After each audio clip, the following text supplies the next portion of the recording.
town like Bodie, California, you can see what's left of the great gold rush, when men raced west with a shovel in one hand and a bag of clothes in the other, and dug their dreams up out of the ground.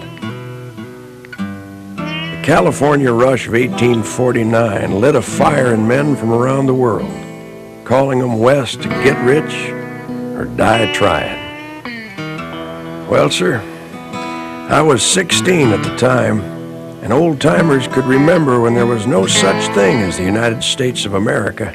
We just wrestled everything between Texas and California from Mexico in a 2-year war, and it would be another 20 years before you could ride the railroad to the West Coast. San Francisco was a mission town of 2,000 people, and the American Indian ruled practically everything west of St. Louis. There was no Pony Express, no electricity, no radios or phonographs, and no voting for women. The 49er was wholly different from the farmers of the Great Plains. We wanted quick riches and all the goods and services our folks could buy. You could say that we sort of went to war against the West. There was half a continent to be mastered, and we threw ourselves against the Rockies like crusaders going to the Holy Land. We opened up the mountains' veins, and they gave up treasure while we poured out sweat and blood.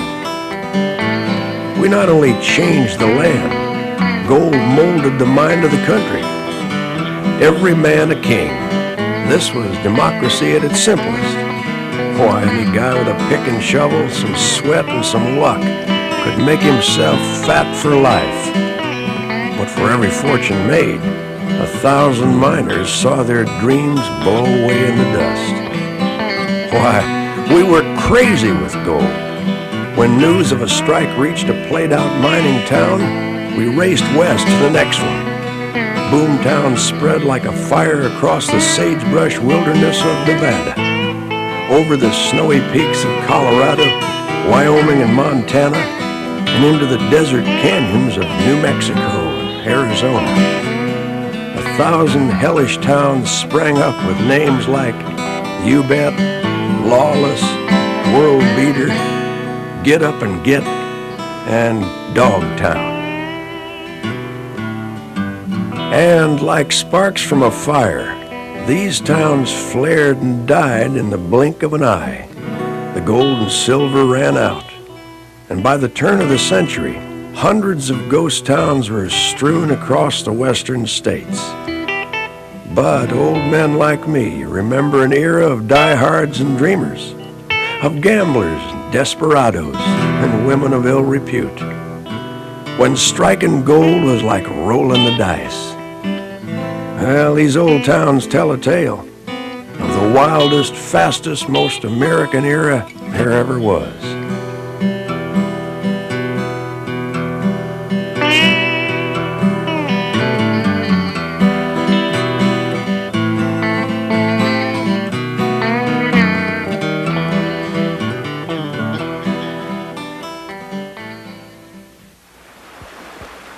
This is where the gold rush of 1849 began, on the banks of the American River near Coloma, California, about 120 miles northeast of San Francisco. The men who rushed to Coloma would pan, pick, and shovel over $670 million in gold out of California alone. Today, that amount of gold would be valued at well over $13 billion.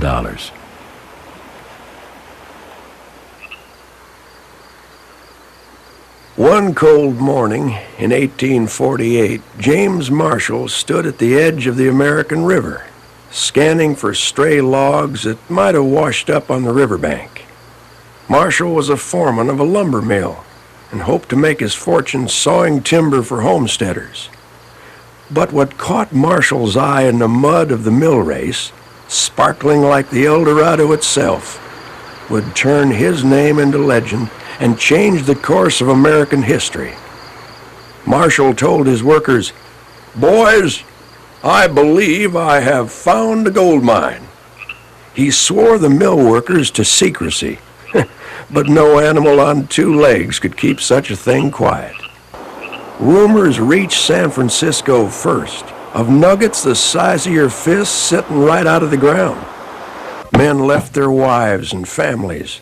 They pawned their possessions, sold their homes, and raced to Coloma any way they could.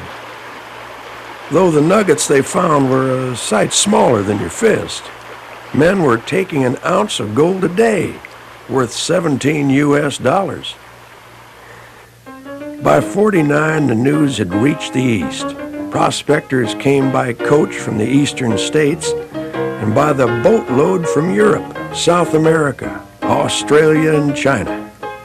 Coloma turned into a boomtown overnight, but it was no place for a family. There were 9 rough-and-tumble men for every woman. Only a man with nothing to lose was going to cut his ties and come west, and the gold fever just made men worse. Thousands of miners wearing whiskers and boots and wielding picks, shovels, buckets, and pans climbed over each other to stake claims in the creeks and ravines. They threw up a shower of mud and rocks. They turned the rivers upside down and shook them until their gold fell out on the banks. At the end of the day, they weighed their precious pile of flakes on a scale and squandered their dollars on drinking, gambling, and women. One of life's ironies is that James Marshall and his boss John Sutter never did make any money off their claim to fame. At the end of his life, Sutter wrote, "What a great misfortune was this sudden gold discovery for me. It has ruined my hard and industrious life. My property was left exposed and at the mercy of the rabble. I was alone. There was no law." James Marshall had the bad luck to become a folk hero. Men believed he had the power to smell gold, and desperate miners followed him wherever he went. But he never found another El Dorado, and through legal details, even lost the right to mine his own claims. Marshall lived on odd jobs and handouts and died at the age of 75, 4 years too soon to see the monument that was raised in his honor. It shows the man who started the great California gold rush, pointing to where he found that first nugget. 30 miles north of Coloma, running along the Sierra Nevada mountain range, is the town of Grass Valley. In 1850, with a fortune in gold coming out of the world-famous Empire Mine, Grass Valley became the richest town in the Old West and home to the 2 most captivating stars of America's stage, Lola Montez, the dark seductress whose spider dance inflamed the camps, and child star Lotta Crabtree, a vision of innocence and beauty. Lola appeared in Grass Valley in '53, licking her wounds from cool reviews in San Francisco. Her reputation preceded her, and the miners were so excited that they named their claims after her, Lola Hill and Montez Diggins. She performed her scandalous spider dance to packed houses in the Alta, and the miners went wild. Lola made Grass Valley her home and bought a cottage where she set up a zoo in the backyard. She threw all-night parties for guests who liked the high life, drinking the best brandy and smoking the finest cigars. And she tried to horsewhip the editor of the local paper when he printed rumors of her exploits. But Lola had a soft spot for kids, especially for a little girl who lived down the street named Lotta Crabtree. Lola taught the 6-year-old some song and dance steps, and then set her up on a blacksmith's anvil in the nearby Rough and Ready mining camp. The homesick miners ached for the daughters and wives they left behind, and they showered the little girl with applause and gold nuggets. By the time she was 17, Lotta was a full-blown star. She sang and danced in variety shows in San Francisco and all along the West Coast. As her figure filled out, she hiked her skirt a little higher. and played more daring masculine roles. She went east and gained even greater fame, then toured Europe before retiring at the age of 45. Lotta managed to exploit the gold rush as few fortune seekers have ever done. Not with a pick and shovel, mind you, but instead with a flair for showmanship. She was the first American entertainer to become a millionaire. When she died in 1924, Lotta Crabtree left $4 million to charity, the fortune she won from the homesick miners who came to see her. The last person to take a piece of the miner's stake was the highway robber, waiting in the distance to strike and leaving nothing but a legend. The two most famous of all passed through Murphy's, California. Murphy's, less than 60 miles south of Coloma, was a regular stop on the stage lines to San Francisco. The Murphy's Hotel, which opened its doors in 1856, was designed with metal shutters on all the windows to protect guests and their gold nuggets. The register recorded the famous names of the day: Horatio Alger, the Rothschilds, General U.S. Grant, as well as one Charles Bolton, alias Black Bart. The name of Black Bart struck fear into every Wells Fargo rider in Southern California.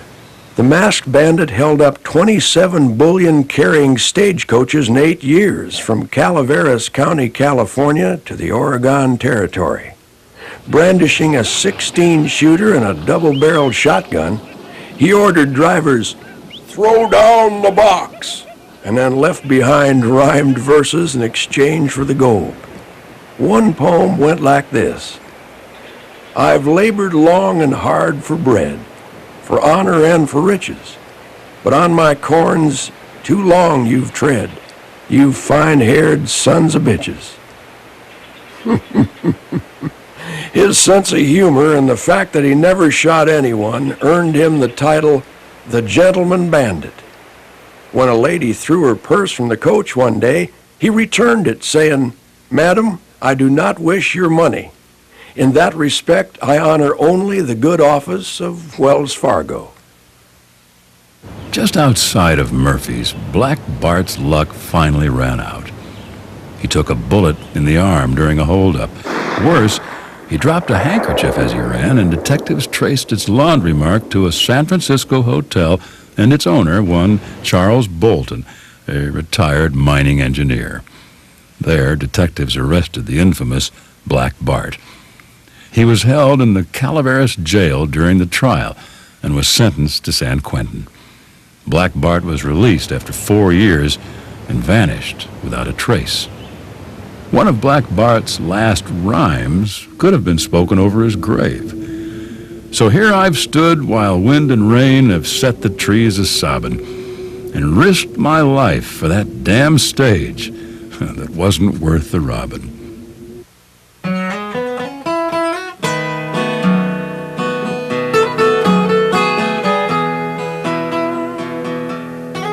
Not all crime was driven by the lust for gold. The Mexican bandit Joaquin Murrieta left Murphy's driven by vengeful rage to become the most notorious outlaw in the Sierras. After the U.S. won the war with Mexico in '48 and laid claim to the Golden State, life grew more and more painful for the Mexicanos who found their home overrun by Yankees, hamstrung by a foreigner tax, and driven off their claims by greedy pioneers. The Sonorans became bitter and angry.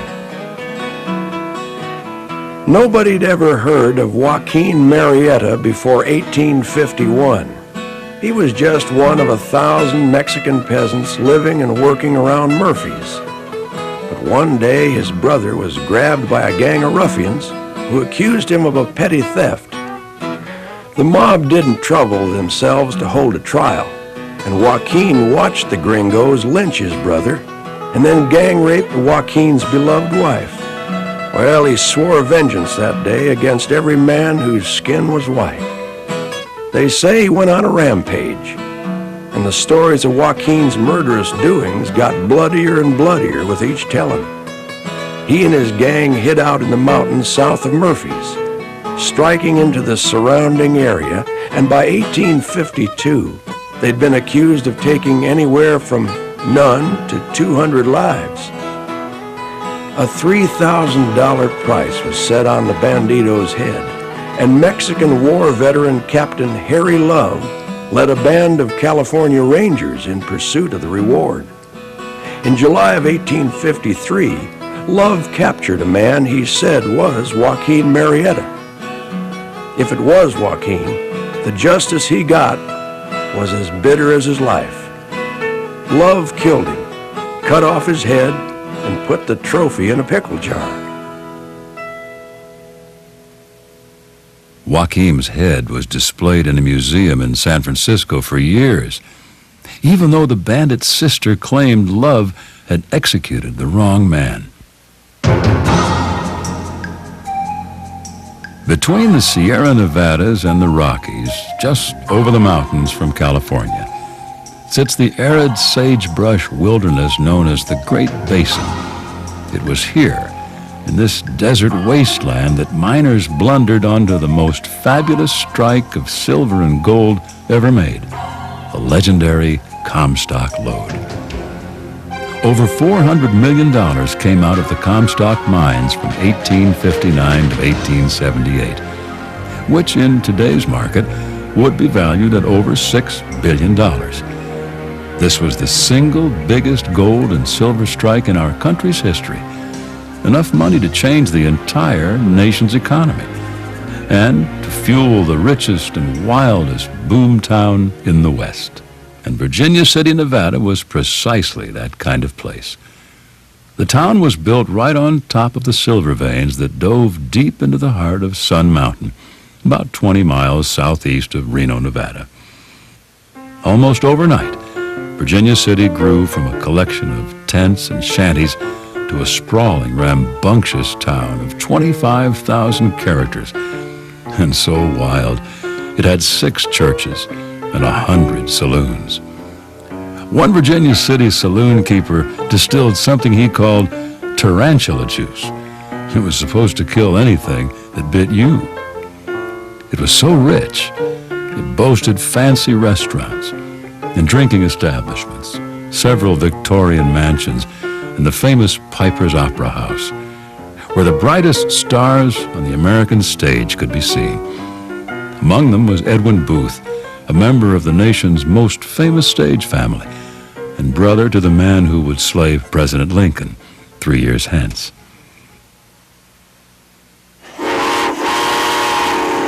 Like most of these wild boom towns, Virginia City had no history, and as such, people came from all over the country to lose their identities and start life anew. Julia Bulette was one such soul who recreated herself in the midst of Virginia City's boom, turning to the oldest profession, the only way for an unattached woman to make her way. She became the wealthiest madam in the territories and earned the miners' affection to such a degree that she was made an honorary member of the fire department. Oddly enough, most of the other popular women in town were bestowed with the same honor. Virginia City could also claim the best newspaper in the West, the Territorial Enterprise, where a tenderfoot reporter named Samuel Clemens began his career. Clemens would become one of America's greatest authors, writing under the pen name of Mark Twain. Clemens had come west with his brother in 1861, looking for a new life. Virginia was a busy city of streets and houses above ground. Under it was another busy city, down in the bowels of the earth, where a great population of men thronged in and out among the intricate maze of tunnels and drifts, flitting hither and thither under a winking sparkle of lights, and over their heads towered a vast web of interlocking timbers that held the walls of the gutted Comstock apart. Imagine such a framework 2 miles long, 60 feet wide, and higher than any church spire in America. While the silver miners were the best-paid miners in the world at $4 a day, their subterranean workplace was stiflingly hot and dangerous. You could boil an egg in the steamy thermal waters, a true living hell. In April 1869, the inevitable happened when the Yellow Jacket mine just outside Virginia City exploded into flames. 45 miners perished in the fire, which burned for months. There to answer the public outcry was Adolf Sutro, a Prussian expatriate and engineering genius. He made an impassioned speech to a crowd of mine workers at Piper's Opera House, outlining a fantastic scheme to build a 4-mile-long tunnel from the Carson River Valley below Sun Mountain into the heart of the Comstock lode. The tunnel would drain and ventilate the shafts descending from Virginia City, and not incidentally, make Sutro a fortune as the keeper of this toll road for transporting silver out of the mines. In October 1869, Sutro struck the first blow to his celebrated tunnel, and miners began burrowing a 9-by-12-foot hole towards the heart of the Comstock. 9 years and $5 million later, the charge broke through to the Savage mine shaft, 1,600 feet below Virginia City. Ulysses S. Grant led a victory parade through the most ambitious engineering project ever attempted in America. The Comstock's wealth even financed the Union's cause in the Civil War, giving the North an incredible advantage over the impoverished agrarian South. San Francisco millionaire William Ralston built his Bank of California by achieving total control over the lode, and molded San Francisco into the Paris of the Pacific with his vast silver profits. Another who found her fortune in the Comstock was Eily Oram. This Scottish lass, who claimed she could read the future by looking into a crystal ball, had a vision that she'd marry a rich husband whose initials would be SB, and that they'd live in a mansion by the lake. She helped her fate along by starting a boarding house where busted miners would pay their rent by turning over deed to their claims. Eily won half of the Comstock lode without ever getting dirt under her fingernails, serving as mother and maid to those grimy prospectors. There, she met the man of her dreams, a mule skinner named Sandy Bowers. After taking notice of his initials, she joined him at the altar just months before their claims hit pay dirt. Her vision was well along the way to coming true. Eily had the palace of her dreams built on level land down by Washoe Lake. It was completed at a cost of $300,000, the biggest castle in all of Nevada. Money's no problem when you're literally digging it up out of the ground. As Sandy liked to say, they had powerful good luck and enough money to throw at the birds. Then Eily and Sandy Bowers crossed the Atlantic on a buying spree. Their money made them the Wild West's version of royalty, and they cut a path through Europe with a $20,000 a day bankroll. They threw money at fancy furniture and had their bullion worked into silver treasures. Back home, the Bowers mine was going bust, and by the time they got back, Sandy was getting tired of high living. He started spending more time in the saloons than he did in Eily's mansion. And one day he signed over his claims to the bank and walked away. He died at the age of 35, mine dust clogging his lungs. As time got harder, Eily turned the mansion into one of the finest resorts on the Pacific coast and told her guests fortunes just to make a little extra money. She finally sold her mansion and died in 1903, still predicting there'd be another bonanza in the Comstock lode. 150 miles to the south, the Great Basin's riches built the town of Bodie, California, the last and baddest of the old-time mining camps, and and the most remarkably preserved ghost town of them all. During the town's heyday, despite its wicked reputation, Bodie's vast riches attracted a wide array of fortune seekers. More than $500 million worth of gold and silver in today's value were hauled out of its mines. The town boasted a population of over 10,000 people between its peak years of 1878 and 1882, making it the biggest place between Sacramento and Salt Lake City. Goodbye, God. I'm going to Bodie, prayed one little girl when hearing her parents were taking her there. Lawlessness was the way of life along the main street, lined with 65 saloons and as many dance halls and bordellos. A preacher once cursed Bodie as a sea of sin, lashed by the tempests of lust and passion. Bodie had it all. Lawmen and outlaws, cowboys and Indians, gamblers and gunfighters, opium addicts and vigilantes. Nearly all the men were armed, and one San Francisco bartender claimed they drank whiskey brewed from old boots, scraps of iron, snow slides, and climate. The baddest man spawned in Bodie was Washaw Pete, a man so ornery he became a gunslinging legend throughout the West.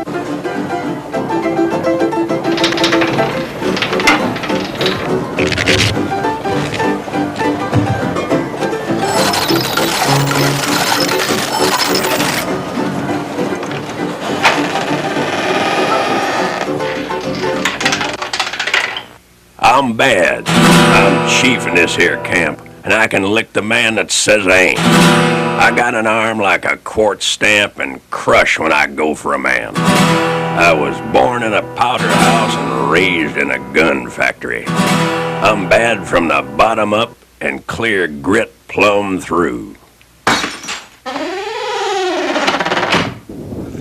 Men like Washaw Pete helped Bodie average nearly a murder a day.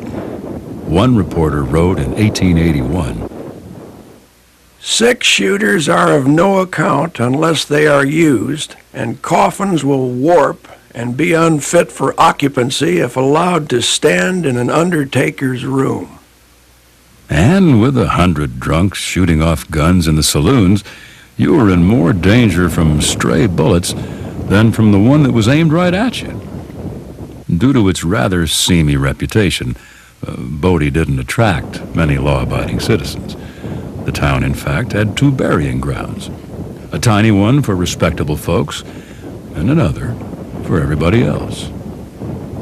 Today, Bodie is carefully preserved as a California state park, visited by over 180,000 tourists each season. Like a frozen moment in time, over 150 of its structures remain eerily intact, left as they were when the boomtown went bust, as if awaiting the return of its glorious heyday, when gold was king and Bodie was as bad as it got.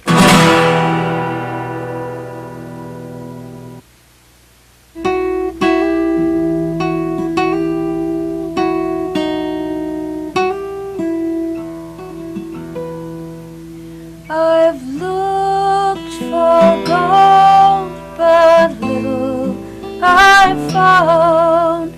I'm sad and lonely here. I know I've been sold, for there's none in the ground. I'm sad and lonely here. Cold as hell and 1,000 miles from anywhere. The Rocky Mountains reared straight up out of the plains, marking the last frontier with a mile-high wall. There was hardly a white man fool enough to bother with the Rockies until gold gave them a reason. When miners struck pay dirt half the way up the side of a mountain in Colorado, men swallowed their fear and took up the cry, "Pikes Peak or bust." And we damn near did bust. Snowed under by winters that started in September and melted away in a flood every May, the miners hunkered down, staking claims and throwing up mining towns as if by magic. Epidemics raged through the camps: cholera, consumption, whooping cough, and smallpox were the names we gave to death. They claimed entire families and towns and hit children the hardest. Half our kids were taken before their third birthday. High in the heart of the Rockies, some 140 miles southwest of Denver, is the remains of Buckskin Joe, one of Colorado's first mining camps. Today there's barely a trace of the old town. All the old structures have been reduced to rubble by the harsh Rocky Mountain winters. Where once gold was king, weeds now claim dominion. Among the ruins is the broken foundation of a dance hall, where a lady known as Silver Heels once sang. Here, one of the richest nuggets of gold rush folklore plays on, the story of one woman's heroic deeds during the fatal smallpox epidemic of 1861. Silver Heels came into camp in the spring, wearing a black veil and a dress. People fancied that she was a Southern belle, mourning her Confederate lover. She had a certain dignity and came to the dance hall only because she was down on her luck. She took a job playing piano and broke the miners' hearts with ballads from the South, sung in a clear, sweet voice. It's said she never raised her veil and wouldn't talk about her past or even tell her name. So they came to call her Silver Heels after the shoes she wore when she sang. Smallpox swept into Buckskin Joe in the winter. As the cemetery filled, the women and children were sent down the gulch to Alma. But Silver Heels refused to leave. She nursed the miners through the epidemic, caring for the widows and the orphans left behind.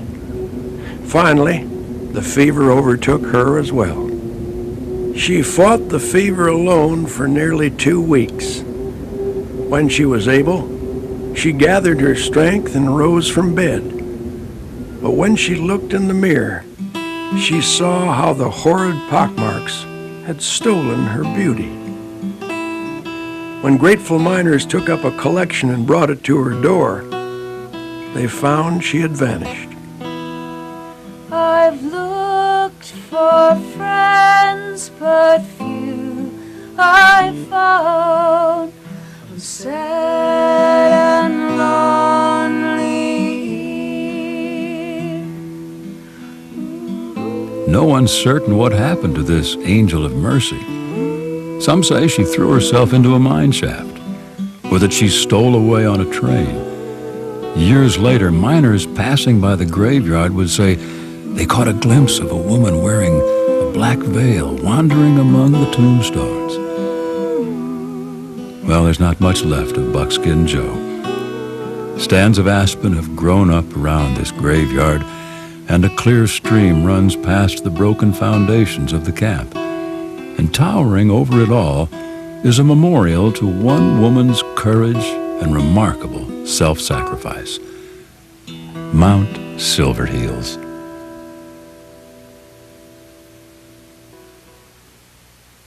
Nestled in the foothills of the San Juan Mountains near Gunnison, Colorado, sits another old mining camp named Lake City. This picturesque little resort town is famous for its fishing, skiing, and hunting, but gained a sinister notoriety from a chance encounter with one Alfred Packer. Perhaps the most grisly story of the gold rush was played out here, proving how far these hostile mountains could push a man, and to what length lust for gold could reduce civilized men to animals.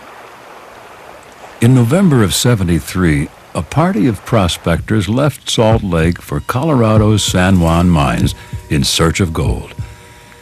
2 months later, starving and exhausted, they stumbled into a Ute Indian camp The Utes knew how treacherous these mountains were in the winter, and Chief Ouray urged them to rest there till the spring.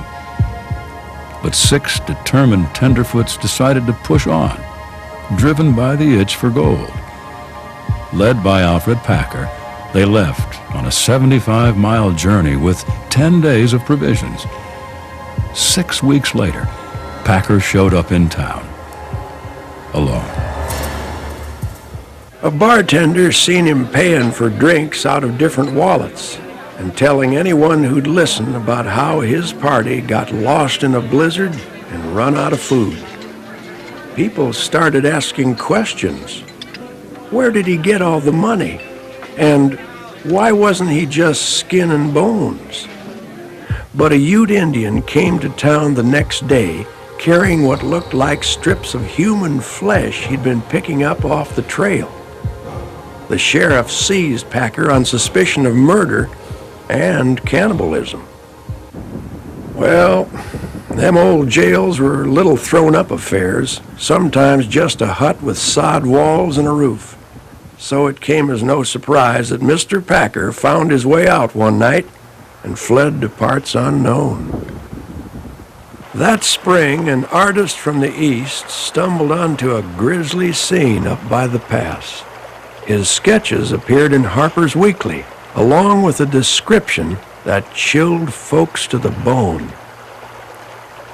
The remains of 5 human beings were lying in a gloomy, secluded spot, densely shaded by tall trees at the foot of a steep bluff near the banks of the river.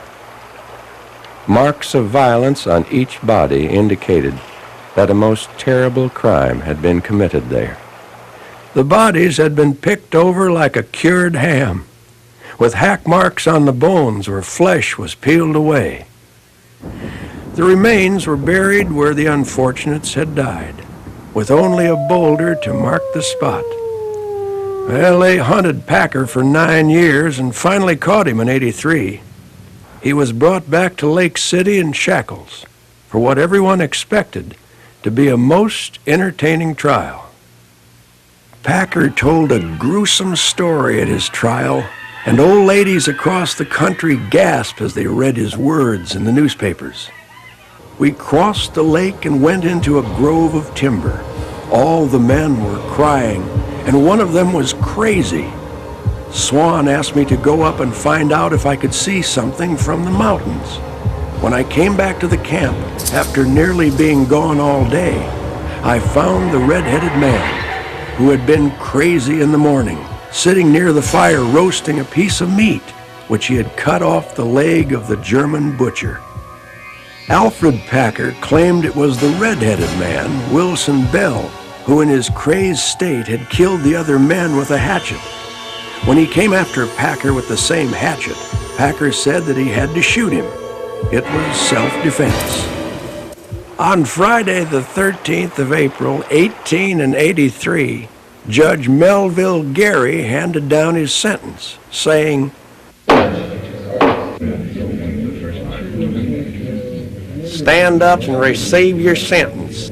There was 7 Democrats in this here county, and you done et 5 of them. I sentence you to be hanged by the neck until dead, dead, dead." Invitations were sent out for the execution, an event miners always looked forward to. But through a technicality, Packer cheated them one more time, when his sentence was changed to 35 years in the state pen. Paroled in 1901, Packer died of a stroke after 6 short years of freedom, a self-proclaimed vegetarian. And except for a monument put up for the victims, Lake City has made very little of Packer's notoriety. It's as though this sleepy town of 350 would like to forget that it was famous once as the only town to ever convict a man of cannibalism. 500 miles to the north, in Montana's Beaverhead mountain range, lies Bannack, one of the best preserved ghost towns in the West, a haunting testimony to what was once the most lawless mining camp in the land. During the early 1860s, the Bannock, Virginia City Trail saw more robberies and murders than any other stage route in the West. 102 souls met their maker there in 1 year alone. The law was powerless against the notorious road gangs, largely because the most feared band of all was led by the sheriff of Bannock himself, a scoundrel named Henry Plummer. The first the world ever heard of Henry Plummer was in California at the age of 19. He was voted to be a marshal, mostly with the support of the rowdies and gamblers he called his friends. Plummer killed his first man in a fight over a woman and was sentenced to 12 years at San Quentin. Plummer's salvation came disguised as a nearly fatal case of consumption, winning him a pardon only 6 months into his sentence. Gold in Grasshopper Creek lured him to Bannock in the winter of 1863. Wherever men went to mine gold, vultures like Plummer followed to steal it. A prison buddy's saloon served as headquarters for Plummer and his gang. After running the local sheriff out of town in a shootout, Plummer got himself elected to be the law of Bannock. He even won the town's confidence by building the territory's first jail, with iron rings in the floor so the prisoners couldn't escape. It seemed he was becoming respectable, but it wasn't long before Plummer's deputies were being sentenced to hang for killing a Virginia City lawman. And in the fall, a stagecoach was waylaid by 3 masked highwaymen, and the driver identified one of the outlaws as Henry Plummer. The good citizens had had enough. Led by James Williams, a party of men formed the Vigilantes of Montana for the purpose of pursuing and hanging highwaymen. They set their first task to bring Plummer to justice. On a cold night in January of '64, the Vigilantes rode into Bannock. They cornered Plummer's one deputy in a gambling saloon and another dining at a friend's house, dressed in his Sunday best. The two were promptly hanged. Henry Plummer was discovered at his brother-in-law's house and was dragged kicking and screaming to his own gallows. "I am too wicked to die," he protested. "I cannot face the eternal blood-stained and unforgiven." But when he'd seen it was too late for begging, he asked for one last professional courtesy. "Give me a long drop so that I may die quickly."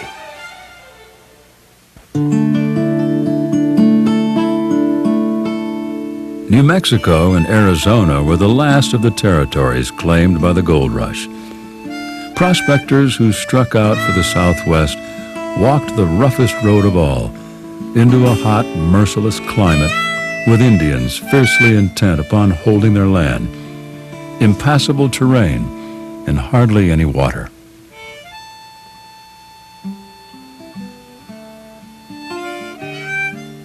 The men who stood up to the desert were equally hardy and willing to risk everything to stake their claim on a long-shot gold strike. One such man, Henry Wickenburg, left his native Germany in 1861 after being arrested there for illegally prospecting a coal mine. Running from the law, Henry set sail for America, lured by stories of fabulous gold strikes. Shortly after stepping off the gangplank in San Francisco, he was off again, this time in pursuit of America's last uncharted gold fields in the Arizona Territory. And as luck would have it, Wickenburg spotted some unusual outcroppings on a high hill overlooking his route. This barren strip of land would later become the mining town of Vulture City, located about 50 miles northwest of present-day Phoenix. Soon enough, Henry found his bonanza in '63, sitting underneath a buzzard's carcass. One afternoon, Wickenburg shot at a vulture perched on top of a hill. When he went to pick up the bird, he discovered gold in an outcropping. Old Henry staked a claim about as quick as you can say buzzard, and in 2 weeks digging, he pulled $20,000 worth of ore out of the ground and gratefully named his strike after the vulture who had had the misfortune to lead him to it. And this was the birth of Vulture City. Soon, Henry Wickenburg was worth too much to dig his gold himself, and he hired diggers who had to work under his strict German discipline. A man who used profanity or who got himself drunk could find himself without a job. It's a wonder Wickenburg could find anybody who could live up to his expectations. Leaving nothing to chance, Wickenburg even strip-searched his miners at the end of each day. As the camp grew larger, robbery, murder, and rape were so frequent that 18 men were hung from the gnarled tree in the plaza. Governor McCormick called the Vulture Mine the Comstock of Arizona. And indeed, the vein was rich. Over $2.5 million worth of gold were hauled out between 1864 and 1870, worth some $50 million by today's standards. Henry Wickenburg always had a rather half-hearted attitude about profit, and he finally sold his mining rights for a mere $85,000 in 1866, only to see the Vulture produce over $17 million in gold. He actually received only $20,000 and spent most of that money on a futile attempt to collect the rest. One summer day in 1905, Henry Wickenburg walked into his orchard and put a bullet through his head. It's said that it was the same gun he used to shoot his lucky vulture 40 years earlier. Today, visitors can trace the development of the desert's first gold rush by taking a tour through Vulture City and discovering its many fine remnants. The one-time boomtown that owes its existence to a chance encounter between a German prospector and a low-flying vulture now stands empty, as if awaiting the next big strike from the richest vein in all of Arizona.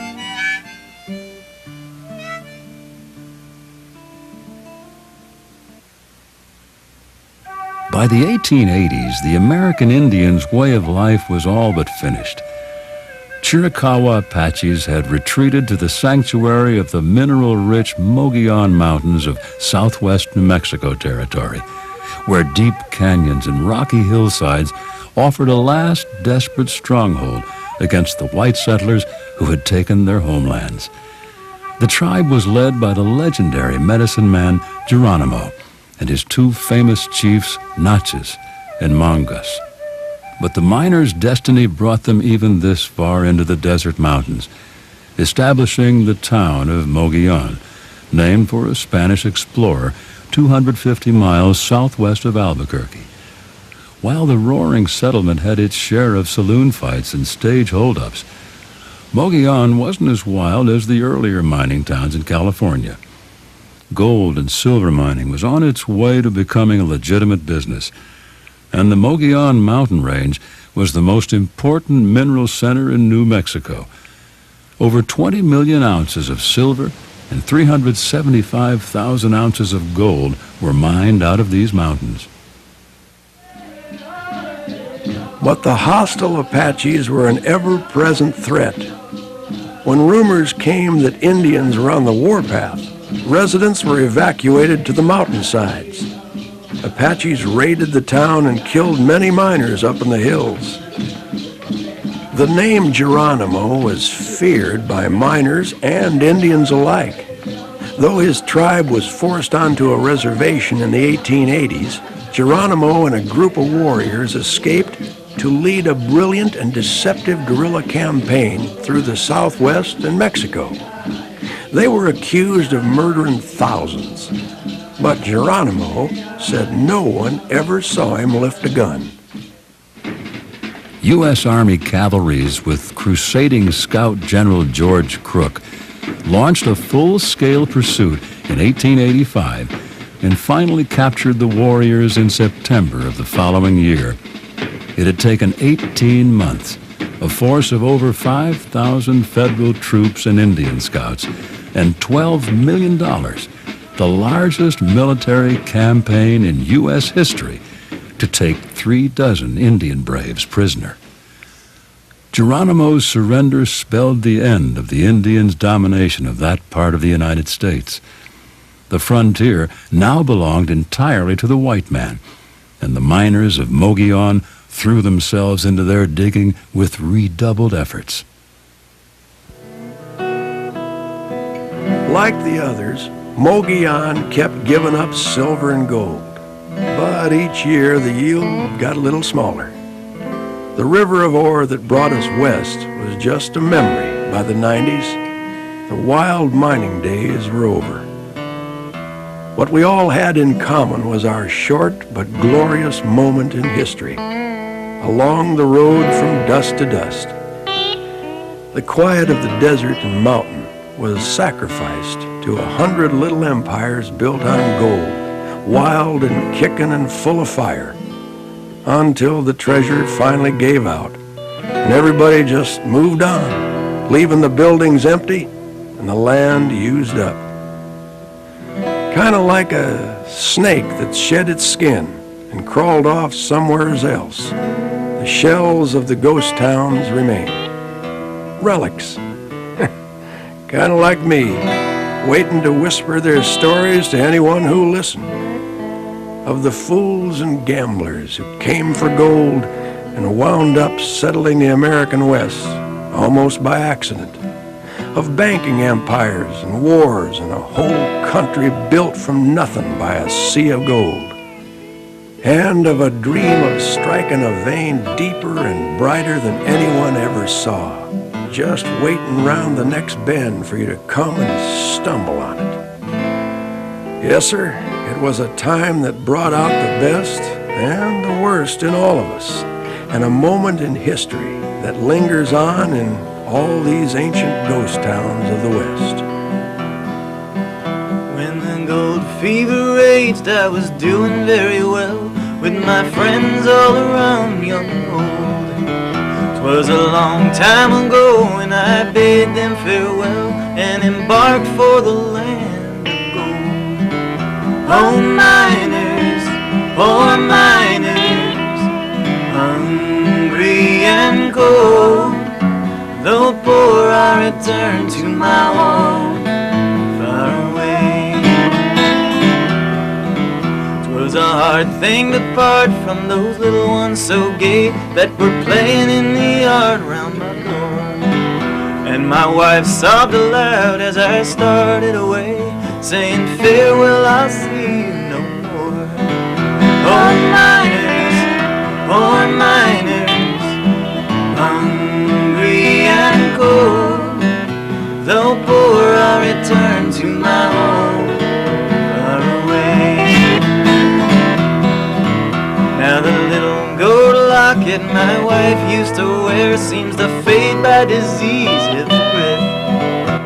Once happy and gay, now the picture of despair, and those little ones all pale